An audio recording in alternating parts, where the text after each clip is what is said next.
Seja bem-vinda, seja bem-vindo. Está começando mais um Hora do Enem especial sobre literatura brasileira. A gente foi atrás das obras favoritas dos nossos professores, aquelas capazes de mudar a vida. E hoje é a vez do professor de História André Sampaio. Ele fala sobre duas obras do padre Antônio Vieira. A primeira é Escritos Instrumentais sobre os Índios e a segunda se chama A Missão de Ibiapaba. Como ele se apaixonou por esses clássicos do século XVII. É depois da vinheta.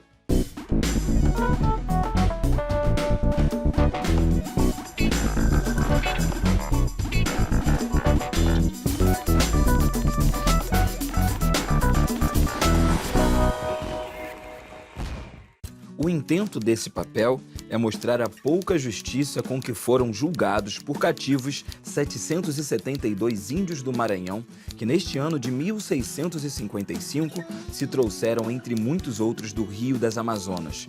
E para que esta informação proceda com toda a distinção e clareza, se dividirá em 4 capítulos. No primeiro se relatarão as leis e as ordens de Sua Majestade acerca da liberdade e cativeiro dos índios do Maranhão.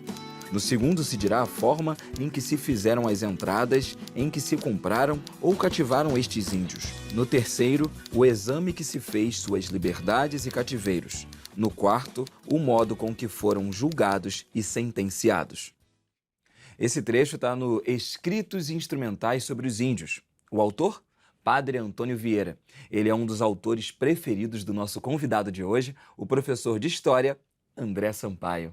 Professor, prazer ter você aqui com a gente. Prazer estar aqui novamente, Ernesto. Qual é a primeira memória que você tem com um livro? Muito criança ainda, né? Ainda enxergava o livro como um brinquedo. Minha avó ela tinha uma mania de me dar uns livros, aqueles livros que tem imagens em relevo, né? Que você fica... a sua leitura ela é muito mais de tato, né, do que visual, propriamente dito. Eu acho que, na verdade, isso não deveria se perder, né? O livro ainda é um brinquedo, ainda pode ser um instrumento, né, de diversão. Mas aí depois você deu um salto intelectual assim, muito grande. Como é que foi esse contato com livros do século XVII, que não é uma coisa muito comum? Muitas pessoas têm como livro de cabeceira autores do século XVII. Os apaixonados por física têm como... um livro de cabeceira, o do Isaac Newton, né? O Princípia. Alguns amam Shakespeare, por exemplo, mas concordo que se apaixonar pelo Vieira é um caminho um pouco mais complexo. É um caminho que envolve outras coisas que não somente a leitura do texto escrito. E como é que foi esse namoro, essa paixão pelos escritos do padre Antônio Vieira? Foi uma paixão descoberta por uma obrigação. Eu queria, na época, participar de um seminário que envolvia a construção de trajetórias políticas, trajetórias culturais. E na época o autor que eu escolhi foi o Vieira e fiz exatamente esse recorte de uma das fases que ele esteve no Brasil, né, que ele esteve nesses estados, né, no Maranhão, no Grã-Pará, no Ceará, né, e a partir dos escritos instrumentais, que na verdade é um conjunto de cartas, né, um conjunto de escritos que ele deixou sobre a sua visão do que acontecia nesses estados, principalmente em relação à escravização de índios, né. E a partir dos escritos eu comecei a entrar em contato com essa linguagem do Vieira, que ele escreve muito por metáforas, né, por figuras de linguagem, e comecei a perceber que os recursos persuasivos dele eram muito interessantes. Tanto nessas cartas, que são cartas pormenores, né, diferente, por exemplo, dos sermões, que aí sim, né, são textos construídos para serem falados, e são muito bem construídos, e foi essa a minha grande paixão. E ao construir a trajetória do Vieira, a gente começa a perceber que ele é um cara completamente... um desvio, né, naquela sociedade colonial. Ele é um padre da Companhia de Jesus, que foi preso pela Inquisição. Ele era um padre rebelde, porque ele defendia, por exemplo, os judeus. Não gostava que existisse uma diferenciação entre os cristãos novos, né, que eram judeus convertidos ao catolicismo, e os cristãos tradicionais. Para ele era todo mundo católico, e é isso aí. Né? Então era um padre que sabia se posicionar tanto contrário às práticas do Estado português, como muitas vezes contrários a práticas da igreja mesmo. O padre Antônio Vieira nasceu em 1608 em Lisboa, Portugal, e ele foi responsável pelo desenvolvimento da prosa barroca em Portugal e no Brasil. Possui uma vasta obra literária, como sermões, cartas, poemas e romances. Você já era professor na época que você entrou em contato pela primeira vez com esse livro? Eu já dava aula, né? Falar que eu era professor seria um pouco de forçação de barra. Eu tinha 20, 21 anos nessa época, tinha lido apenas alguns trechos de sermões, mas eu não sabia quem era o Antônio Vieira. Para mim, o Antônio Vieira era apenas um membro, né, da Companhia de Jesus, da Ordem dos Inacianos. Eu não sabia dessa personalidade dele. Quando eu conheci a personalidade dele, eu comecei a me apaixonar, porque eu comecei a entender melhor o que aqueles escritos significavam para ele. E que Brasil era esse do Padre Antônio Vieira? Era um Brasil bem complexo, porque é um Brasil que passou por muitas transições, né? Primeiro que não era um Brasil enquanto Estado independente, era uma parte do Império Português. Ele frequentou determinadas regiões, por exemplo, o Maranhão, que durante algum tempo ficou sob o domínio dos holandeses.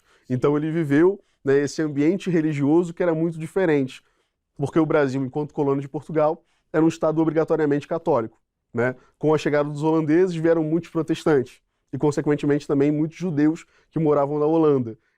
Soma isso aos escravos africanos e aos índios, né? Então o ambiente religioso era completamente complexo e acho que ele vivenciou e soube traduzir muito bem esse ambiente. O Vieira em si é difícil de ler?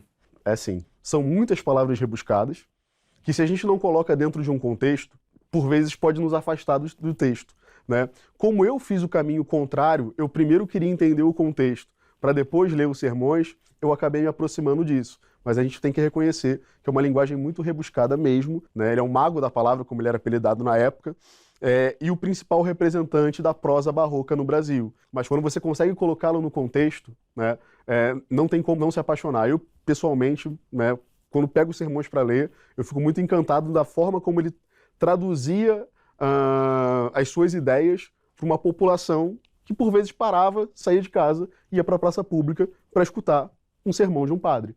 Né? Isso era muito fora do comum, é um ponto muito fora da curva dentro da história colonial. Esse livro aqui, né, ele é seu, ele Uhum. tem bastante história, né? Esse aí tem. Quando eu comprei esse livro, eu precisava lê-lo muito rapidamente para construir o texto, né, para fazer a comunicação.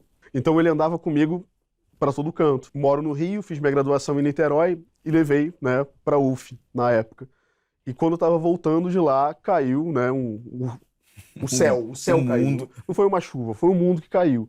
As ruas estavam alagadas, o metrô fechou, e quando eu cheguei na minha rua, a água estava na metade, né, da cintura. Então, basicamente, fui nadando para casa. Então, você pode perceber que o livro está quebrado, né? A chuva molhou e quebrou o livro, a capa do livro, e tem algumas páginas que, claramente, elas estão desgastadas, elas estão amareladas, elas estão, né, molhadas. Esse livro é um sobrevivente. Sim, com Esse certeza. livro é um sobrevivente. E eu percebo aqui que tem uns grifos, umas anotações. Você costuma fazer isso em todos os livros? Faço. Eu sempre sublinho os livros, marco e escrevo, né? Ou alguns termos, algumas palavras que vão criar, né, um chaveamento para que eu consiga construir a ideia do livro. Ou algum tipo, não é bem uma memorização, né? Mas um percurso que o caminho, que o livro faz. E que relação é essa que você tem com os livros físicos?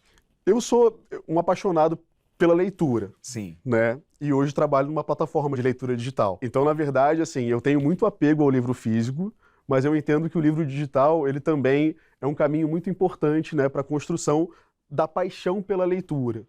A literatura, né, ela me traz novas possibilidades, um novo mundo. Eu entro em um novo mundo.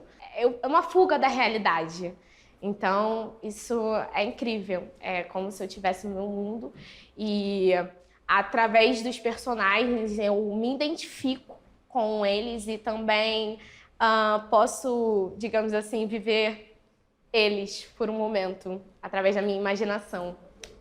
Um livro que fala sobre a questão da menina gorda, da menina que não tem condições, que vem da periferia e que está tentando alcançar um lugar, está tentando chegar numa faculdade boa, buscando uma formação. Então, essa leitura foi incrível. Eu me identifiquei com a personagem, com a insegurança do corpo, com a questão também sobre eu tentar entrar numa faculdade pública, de eu vir de uma família que basicamente, sabe, tá lutando para melhores condições de vida e basicamente eu sou uma das primeiras pessoas que vai entrar numa faculdade na minha família. Então, isso mostra bastante no livro, né? Então, isso me identifiquei bastante com essa leitura. Você costuma emprestar livros ou você guarda eles Nossa, mais já pra perdi você? muitos livros. A gente empresta um livro, o livro não volta. Às vezes você empresta um livro para uma namorada, o namoro acaba, E aí como é né? que pede de volta? Exatamente, o livro se perde, aí você tem que comprar outra edição, né? Mas tem Não tem alguns, de jeito. repente, que você tem um carinho maior e que aí você fala, não, esses daqui eu não empresto de jeito nenhum.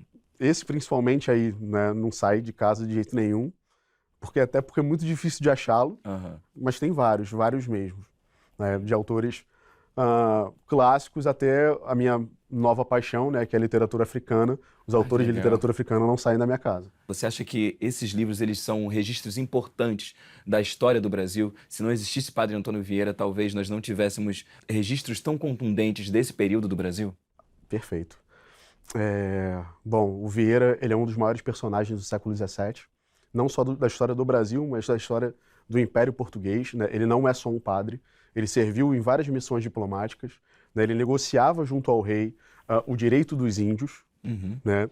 Ele foi um padre que descreveu um pouco melhor aquilo que ele acreditava, até mesmo sobre a escravidão dos africanos, porque ele é filho, né? Ele tem na sua árvore genealógica uma herança africana. Ah, não Tá? sabia. Embora seja um religioso, né? Então a posição da igreja ela é favorável à escravização de africanos, mas a posição do Vieira ela é favorável apenas até o processo de conversão ao catolicismo. Depois, segundo ele, todas as pessoas deveriam ser livres, Uhum. tá? Então, assim, para o contexto da época, é um padre muito rebelde, né? Um padre que rompe essas determinadas barreiras. E esses registros, eles são muito interessantes, porque eles acabam, né, mostrando, por exemplo, que essa era uma posição do Vieira, que existiam vários padres que iriam evangelizar índios, né, no Pará, no Maranhão, em Ceará, e na verdade eles serviam como elementos para capturar os índios e vender os índios como escravos aos colonos, né? E ele também faz essas denúncias. Então são registros muito importantes de como as leis são escritas e como elas são aplicadas na prática, né? Como é que é o mundo real dessa legislação. Então, isso a gente consegue encontrar nos escritos do Vieira. E você consegue perceber se existe um Sampaio antes do Vieira e depois do Vieira? Eu percebo sim. Quando a gente é professor, a gente tem que criar um discurso em sala de aula muito cuidadoso, porque o nosso objetivo principal é fazer com que a nossa mensagem chegue ao aluno, né? E eu acho que o Vieira me ajudou muito nesse sentido, né? Eu me preocupei muito e me preocupo muito com a forma como eu explico, como eu passo, né, o conteúdo na minha aula, como eu interajo com os alunos também. E aí, nesse sentido, os sermões eles são uma aula de retórica. Porque você tem que imaginar que no século XVII, uma pessoa acordava, saía da sua casa em Salvador para ir para uma praça pública, para ouvir um padre falar e saía de lá, né, meu Deus, fazendo 1 milhão de reflexões sobre a sua própria vida a partir da fala de um padre, né? Ele era um padre meio popstar também, né? Parar uma praça pública é quase que um show, né, sei lá, de algum cantor que a gente ama, que a gente gosta. Segundo, e não menos principal, que o resgate ou latrocínio dos índios, chamados escravos, totalmente se proíba, e que esta proibição se observe, e as penas culminadas se executem inviolavelmente. Porque só o castigo da terra pode aplacar o suspender do céu, como nos ensinam tantos exemplos da história sagrada, sendo certo que em todo o domínio de Portugal não há outra terra onde tanto sangue inocente esteja clamando e pedindo justiça ao céu como o do Maranhão. Pelos anos de 1605, sendo já pacificadas as guerras que em Pernambuco foram muito porfiadas da parte dos naturais, pelas violências de certo capitão português, se tornaram a pôr em armas todos os índios avassalados que havia desde o Rio Grande até o Ceará, onde ainda não tínhamos a fortaleza que hoje defende aquele sítio. A Missão de Ibiapaba, outro dos livros preferidos do professor André Sampaio. Como é que foi o primeiro contato com esse livro? E ele foi mais fácil de ler, já que você já tinha tido contato com outros? E, na verdade, esse livro ele é uma decorrência de alguns trechos que eu li nos escritos instrumentais. Porque nos escritos instrumentais ele usa uma expressão muito curiosa para falar da Serra do Ibiapaba, no Ceará, que ele falava que é a Rochelle do Brasil.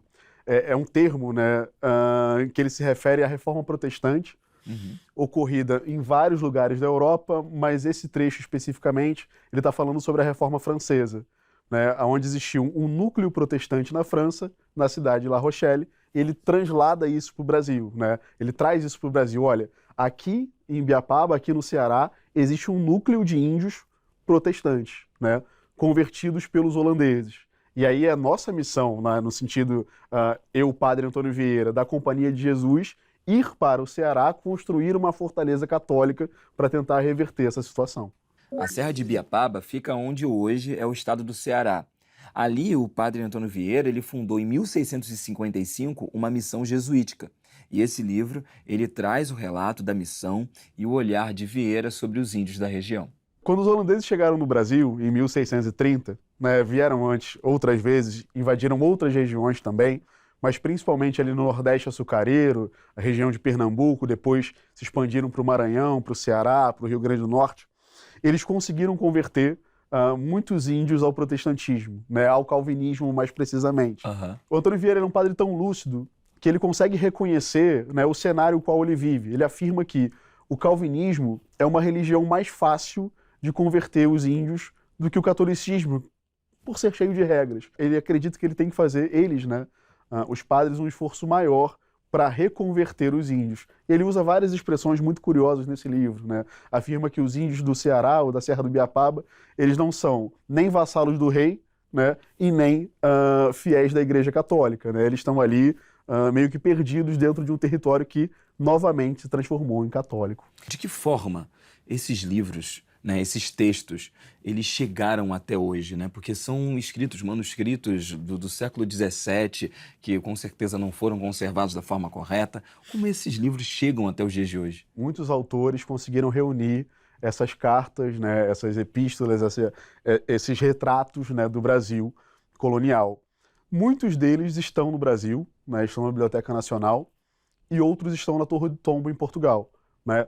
Os que vieram para o Brasil vieram junto com a biblioteca em 1808, né, na transferência da corte para o Brasil. Quando Dom João sai de Portugal, ele traz toda a biblioteca real para cá e funda, né? Mas muitos livros ficaram, né, no Cais do Porto e foram trazidos depois, enfim, Sim. isso ainda é mais surpreendente, né? Sim, acredito que muitos e muitos documentos se perderam ao longo da viagem, ao longo do tempo, né? Mas o Padre Antônio Vieira, especificamente, é um pouco mais fácil de achar, não todos, né? Mas acredito que muitos dos seus relatos, porque realmente ele escrevia muito, enviava muita coisa para muita gente. Era um padre muito bem articulado, digamos assim, né? Escrevia para o Papa, escrevia para o Bispo do Japão, escrevia para um monte de gente. De certa forma, você consegue introduzir de forma fácil, mais tranquila, o Padre Antônio Vieira nas escolas, na sala de aula? Você consegue fazer com que esse aluno se interesse pelo que ele escreveu? Se eu apresentasse o Padre Antônio Vieira como um padre da Companhia de Jesus, talvez não gerasse tanto interesse, né? Mas um padre que foi preso pela Inquisição, isso já é muito legal, né? Um padre que defendia arduamente o direito, né, a defesa dos índios, também é sensacional. E um padre que relata em vários e vários de seus sermões a ganância dos homens no Brasil, a corrupção no Brasil, né? Então ele fala sobre temas que ainda são muito atuais, né? Fora isso, como ele escreve sobre muita coisa, dá para introduzir vários e vários trechos das suas falas em sala de aula, né? E não à toa, é um personagem também que recorrentemente cai nos vestibulares, exatamente porque a história do Brasil colonial, ela é muito bem representada nos escritos de Antônio Vieira. O efeito do sal é impedir a corrupção. Mas quando a terra se vê tão corrupta como esta nossa, havendo tantos nela que têm ofício de sal, qual será ou qual pode ser a causa desta corrupção? Ou é porque o sal não salga, ou porque a terra não se deixa salgar. Ou é porque o sal não salga e os pregadores não pregam a verdadeira doutrina. Ou porque a terra não se deixa salgar e os ouvintes, sendo a verdadeira doutrina que lhes dão, a não querem receber. Ou é porque o sal não salga e os pregadores dizem uma coisa e fazem outra. Ou porque a terra não se deixa salgar e os ouvintes querem antes imitar o que eles fazem que fazer o que dizem. Você estava falando comigo antes, né, que você não empresta determinados livros, mas você já pegou algum livro que você não devolveu? Você já foi o algoz? Eu estava com o livro emprestado, estou com ele até hoje. Um dia pretendo devolvê-lo. Olha, né, então a com pessoa que certeza. estiver assistindo, saiba que você pode ter seu livro de volta um dia. Exatamente. Basta você voltar ao Brasil. Mas Aí, é sério. é um belo motivo É para sério. voltar ao Brasil. Né? A pessoa me emprestou o livro. É um amigo de infância. Nem é um livro de história, é um livro que fala sobre, né, a produção de vinho nos Estados Unidos. Né? E aí ele foi para a Europa e, assim, né, a não ser que ele pague minha passagem para que eu vá devolver o livro, é uma boa pedida também. Por que ler autores brasileiros, então? Por que isso é tão importante? A literatura brasileira é riquíssima, né? Em vários, sei lá, todos os seus momentos ou os seus estilos e as suas fases. Ela é um retrato, né, do que era o Brasil na sua época. O Antônio Vieira é um retrato muito... Apesar de não ser brasileiro. Exato. É português, mas assim, nessa época também não existia o brasileiro. O brasileiro em si, né? isso é A importante pessoa que nascia ressaltar. no Brasil, ela era portuguesa, nascida na colônia. Mas viveu muito tempo aqui, né? Era muito identificado com as coisas que aconteciam aqui, por exemplo, né? A escravização de índios. Então, ele produz um retrato que os documentos oficiais, por vezes, né, não conseguem emitir, por serem documentos oficiais, né? Uma coisa é você analisar uma carta pessoal de um padre para outro padre, né? A outra coisa é Tem você muito mais pegar verdade, né? um registro escrito, né? Não sei se verdade, mas apresenta uma outra visão que, por vezes, né, não aparece nesses registros oficiais. Isso acontece com o Vieira, acontece com o Machado de Assis, por exemplo. Os livros do Machado de Assis têm muito de história, tem com muito certeza. de sociedade mesmo, das características dos personagens, né? Então eu acho que a literatura brasileira, nesse sentido, ela é riquíssima, né? Não só o ler por ler, mas o desvendar o cenário por trás do contexto que aquele autor está escrevendo. Eu acho que isso é um movimento muito interessante, né? A gente costuma dizer que o leitor, ele nunca é uma figura passiva, no sentido de simplesmente folhear e ler aquele texto, né?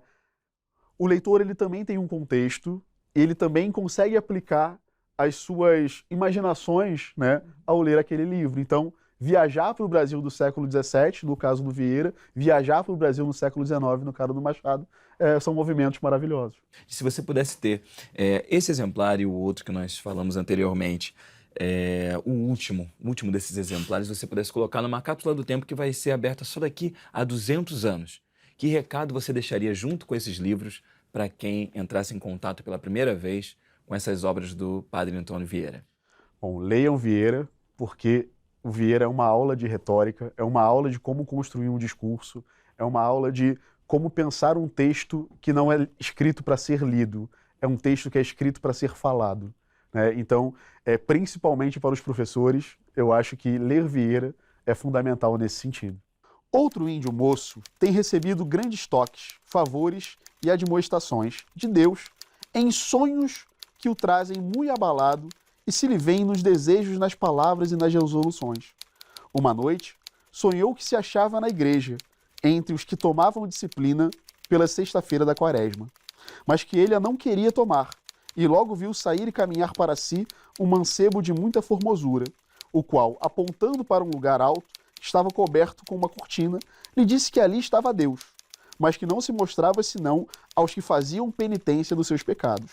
Então se resolveu a tomar disciplina, como os demais, a qual, acabada, se correu a cortina e se viu sobre um trono resplandecente como o sol, um ser de tanta formosura e grandeza, que ficara fora de si de espanto e de alegria, e que nunca mais perdera, nem podia perder, a memória do que tinha visto. Outra vez, estando este índio doente de uma grande inchação, que lhe tomava desde o ombro até a cabeça e lhe causava grandes dores, sem ter remédio, nem quem lhe soubesse aplicar, veio encomendar-se a Deus com grande afecto e confiança. Adormeceu uma noite e apareceu-lhe aquele mesmo mancebo que ele conheceu muito bem, o qual trazia na mão direita uma ave e na esquerda umas ervas. Perguntou-lhe o que era e o que pedia a Deus. E como dissesse que a saúde, aplicou o mancebo a ave no lugar do inchaço, a qual, picando com o bico a inchação, fez um buraco por onde se purgou a matéria, e logo pondo-lhe em cima as ervas, ficou sã a ferida. Esse trecho eu achei ele muito interessante, porque ele respeita um pouco, né, ou respeita bastante a cultura indígena, né? Você, índio, dentro, né, do universo do Vieira, o jesuíta, deve ser temente a Deus, mas eu reconheço também, né, as suas práticas curandeiras, né? E que, no final das contas, acabou dando certo. Tudo certo. Tudo certo. Professor, muito obrigado. Foi ótimo conversar aqui com você sobre o Padre Antônio Vieira. Aprendi muito e com certeza as pessoas que vão assistir o programa também vão aprender. O prazer foi todo meu, Ernesto. Muito obrigado de novo. O programa Hora do Enem Especial de Literatura continua amanhã.